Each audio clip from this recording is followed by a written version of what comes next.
Hello all. So నేను కొంచెం బయట ఉన్నాను. సో మనకి తెలంగాణ నీట్ 2024 స్టేట్ ర్యాంక్స్ అయితే రిలీజ్ అయిపోయాయి. సో మీరు కేఎన్ఆర్ హెల్త్ యూనివర్సిటీ వెబ్సైట్లో చూసుకోవచ్చు, లేకపోతే నేను మన టెలిగ్రామ్ గ్రూప్లో పెట్టాను. సో మీరు మన టెలిగ్రామ్ గ్రూప్లో కూడా జాయిన్ అయ్యి చూసుకోవచ్చు. సో ఇందులో మీ పేరు ఉంటుంది. మీరు కనుక పర్మనెంట్ స్టేట్ కనుక తెలంగాణ పెట్టుకుని ఉంటే మీ నేమ్ ఇందులో ఉంటుంది. సో ఇక్కడ సీరియల్ నెంబర్ కనిపిస్తుంది కదా, సో ఇదే.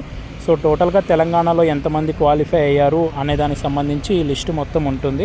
ఒకవేళ మీ పేరు కనుక ఇందులో లేకపోతే మీరేం టెన్షన్ పడాల్సిన అవసరం లేదు. నెక్స్ట్ అప్లై చేసుకున్న తర్వాత మెరిట్ లిస్ట్లో మీ నేమ్ అనేది వస్తుంది. సో ఇందులో కొద్దిమంది ఏపీ వాళ్ళు కూడా ఉండొచ్చు, అదర్ స్టేట్ వాళ్ళు కూడా ఉండొచ్చు. సో మెరిట్ లిస్ట్లో ఖచ్చితంగా మీరు లోకల్ అయితే మీ నేమ్ ఖచ్చితంగా వస్తుంది. ఓకేనా, ఒకసారి చెక్ చేసుకోండి. సో మీరు పైన సెర్చ్లోకి వెళ్ళి మీ రోల్ నెంబర్, మీ నేమ్ కొడితే మీ పేరు ఎక్కడుందో తెలుస్తుంది. సో సీరియల్ నెంబర్ ఉంది కదా, ఇదే మీ స్టేట్ ర్యాంక్ లాగా అనుకోవచ్చు. సో ఒక్కసారి అయితే ప్రతి ఒక్కరు చెక్ చేసుకోండి. నెక్స్ట్ ఎంత కట్ ఆఫ్ ఉండొచ్చు ఏంటి అనే దానికి సంబంధించి నేను సపరేట్గా మళ్ళీ అనాలిసిస్ వీడియో అయితే చేస్తాను. ప్రస్తుతం ప్రతి ఒక్కరు చెక్ చేసుకోండి. Thank you so much.